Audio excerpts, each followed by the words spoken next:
안녕하세요. 이사무엘 목사입니다. 매일 성경 묵상 사무엘상 세 번째 시간입니다. 오늘 제목은 여호와는 지식의 하나님이시라. 본문은 사무엘상 2장 1절에서 10절 말씀입니다. 오늘 본문은 사무엘을 낳고 난 뒤에 하나님께 올려드리는 한나의 기도입니다. 근데 기도 내용을 자세히 보시면은 사무엘서의 주제를 잘 담고 있는데요. 먼저 1절 말씀에 한나가 기도하여 이르되 하고 시작합니다. 구약 성경에서 기도 혹은 기도하다라는 뜻을 가진 히브리어가 최소 한 12개 정도 된다고 해요. 그 중에서 여기서 쓰인 것은 테필라라는 단어인데요. 이 단어가 아마 가장 기도라는 용어로 많이 사용된다고 합니다. 근데 여기서 의미는 단순히 기도뿐만이 아니라 찬가, 기원이라는 의미도 함께 적용이 되는데요. 이 한나의 기도에서 중요한 세 가지 의미가 있습니다. 첫 번째는 이 한나의 기도 응답의 이야기는 결국 이스라엘의 역사로 확대돼서 마치 예언되고 있다는 것. 그게 바로 한나의 기도의 중요한 의미고요.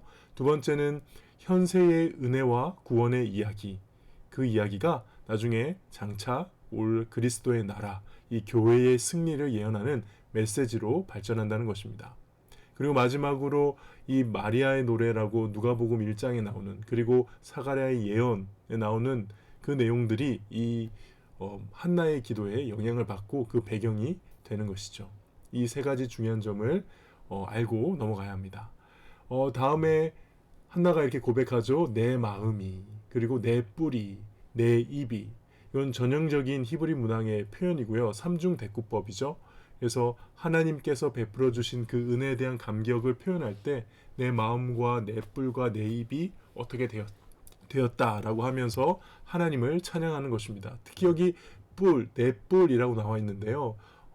사람에게는 뿔이 없죠. 근데 동물에게, 뿔이 달린 동물에게 이제 적용되는 이미지인데요. 뿔이 달린 동물이 고개를 딱 들 때 뿔이 높아지는 그 장면으로서 우리가 하나님 앞에서 당당히 고개를 들 수 있게 되는 그런 이야기를, 이렇게 그런 것을 표현한다고 할 수 있습니다. 그래서 그렇게 기뻐하고 즐거워하고 하나님 앞에서 감격할 수 있는 이유가 무엇이냐? 바로 주의 구원으로 말미암아라는 것이죠. 여기서 우리는 한나가 사무엘을 얻게 된 그 이야기를 하나님의 구원 사건으로 받아들이고 있다는 것을 볼 수 있습니다. 단순히 하나님 앞에 내가 기도를 했고 거기에 대해서 응답을 받았고 어떤 것을 얻어낸 그런 이야기가 아니라, 사무엘을 주신 것은 하나님이 나의 기도를 들으셨고 그 들으심 자체가 주의 구원이 내게 임한 것이다 라고 이렇게 해석을 하는 것이죠. 또 계속 찬양하고 있습니다. 여호와 같이 거룩하신 이가 없으시니. 여기서 거룩하신 이라 함은 단순히 도덕적으로 윤리적으로 거룩하다는 수준이 아니라 하나님의 절대적 완전성, 절대적인 구별성을 찬양하고 있는 것입니다. 또 하나님을 반석이라고 표현하죠. 그냥 우리가 생각하는 큰 돌 정도로 생각하면 안 되고요. 절벽이나 산 같이 아주 든든한, 절대 변하지 않는 모습을 상상하면 좋을 것 같습니다. 그래서 하나님의 신실함, 변함없이 당신의 백성을 구원하시는 그 하나님의 신실함을 표현한다고 할 수 있죠. 우리 시편에 보면 이 하나님은 나의 반석이시다라는 표현이 참 많이 등장하죠.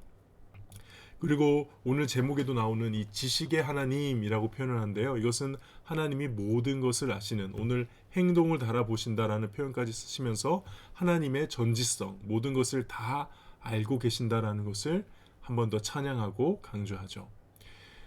그렇게 하나님을 찬양하면서 그 반대편에 있는 하나님을 대적하는 사람들, 하나님을 공격하는 사람들은 어떻게 됩니까? 용사의 활은 꺾이고, 그러니까는 활이라 하면 그 용사가 자신의 능력을 과시하기 위한 무기로서, 혹은 자신을 지키고 공격하는 어떤 신뢰의 대상으로서 가장 중요한 게 활이죠. 근데 그 활을 꺾어버린다. 여기서 꺾인다는 것은 그냥 우리가 생각하는 것처럼 단순히 두 조각 내는 게 아니고요. 산산이 조각조각 부서지는 것을 뜻합니다. 그렇게 하나님을 대적하는 자들은 꺾이게 되는 반면에 넘어진 자들, 어떻게 보면 하나님 편에 있는, 넘어져 있는 자들은 힘으로 띠를 띠게 된다 하죠. 허리에 이제 띠를 띠면서 일어나서 전쟁을 준비하고 출전하는 그 모습을 보여주고 있습니다. 특히 5절에 보시면 이 한나가 자신이 경험했던 어떤 그 은혜를 표현하는 문구가 등장하는데요. 전에 임신하지 못하던 자는 7을 낳게 되었다. 사실 한나는 지금 사무엘 한 명만 낳은 상황이죠. 그것도 그 한 명도 하나님께 바쳤기에 다시 자녀는 0명이 되었습니다. 근데 일곱 명을 낳았다. 나중에 실제 한나가 7명을 낳지는 않았습니다. 근데 여기서 7이라고 얘기하는 것은 완전수를 상징하고요. 하나님이 나에게 충만히 축복하셨다.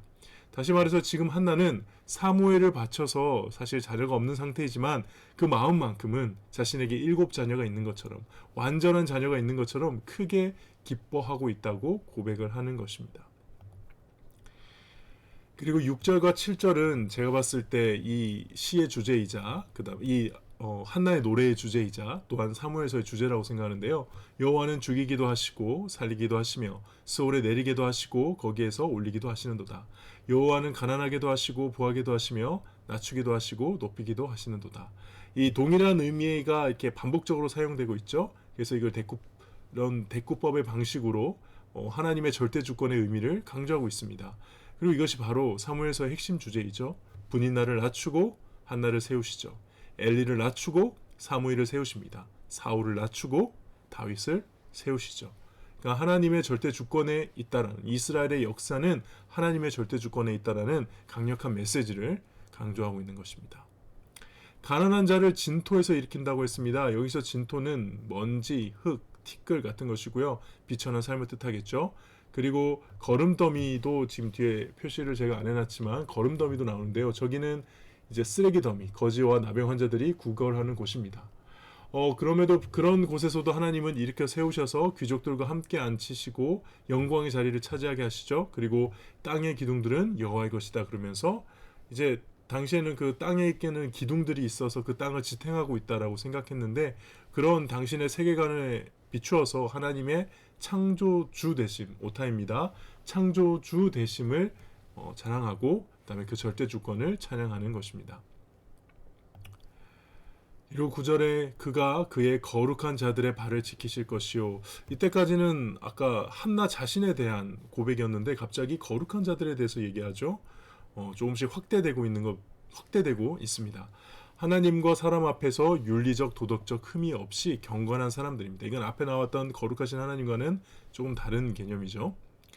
그리고 그 발을 지킨다는 표현, 우리가 성경에서 실족한다, 넘어진다 이런 표현 많이 쓰죠. 이것은 패배와 타락을 상징한다는 것인데요. 여기서 그러면 발을 지킨다는 것은 패배하지 않게 하실 것이다, 타락하지 않도록 지켜주실 것이다 라고 해주실 겁니다. 말씀하시는 겁니다.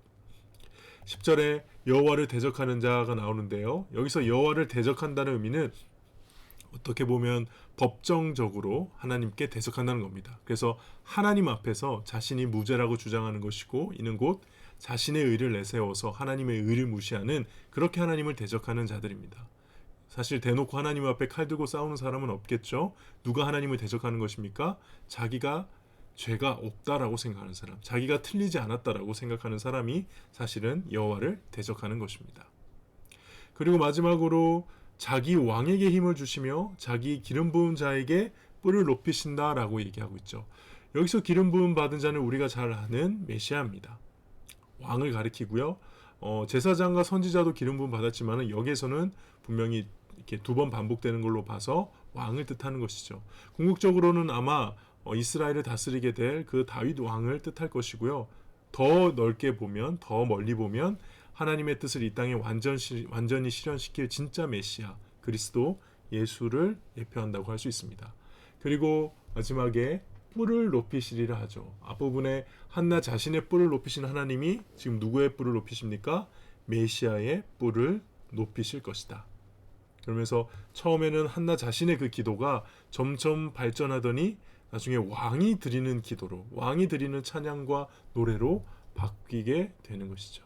그래서 이 한나의 기도는요, 단순히 한나가 사무엘을 얻고 나서 기도 응답 받고 나서 하나님께 감사합니다 하는 수준의 기도가 아니라요, 앞으로 있을 이스라엘의 이 역사가 어떻게 진행될지를 축약적으로 보여주는 그런 기도인 것입니다. 오늘 본문의 묵상 포인트 첫 번째입니다. 하나님께서는 한 여인의 삶의 기도와 응답을 통해 이스라엘 역사를 움직이셨다는 거죠. 그러므로 오늘 하루 나의 삶에 작은 것 하나하나 하나님을 온전히 의지하고 하나님이 기뻐하시는 선택을 하고 하나님을 따라가는 것을 과소평가해서는 안 됩니다. 그게 바로 우리의 인생뿐만 아니라 우리의 인생을 사용하셔서 하나님께서 우리의 역사를, 이 땅을, 이 민족을 다스리신다고 믿습니다. 두 번째는 하나님의 절대 주권을 믿었던 한나는 그 누구보다도 하나님께 간절히 기도했다는 사실입니다. 하나님을 의지한다는 것, 하나님이 다 하신다, 하나님이 절대 주권을 가지신다 라는 고백 속에 어떤 사람들은 나는 아무것도 안 하고 그냥 하나님이 알아서 하시겠지, 그렇게 영적으로 게으름의 선택을 하는 경우가 있는데요. 한나는 그러지 않았다는 것이죠. 한나는 하나님께 떠넘긴 것이 아닙니다.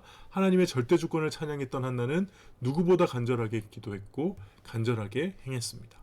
그것을 한번 좀 묵상해 보면 좋을 것 같고요. 마지막으로는 하나님을 대적한다는 것은 꼭 하나님에 대해서 나쁜 말을 하고 다른 종교를 가지는 것을 뜻하지 않죠.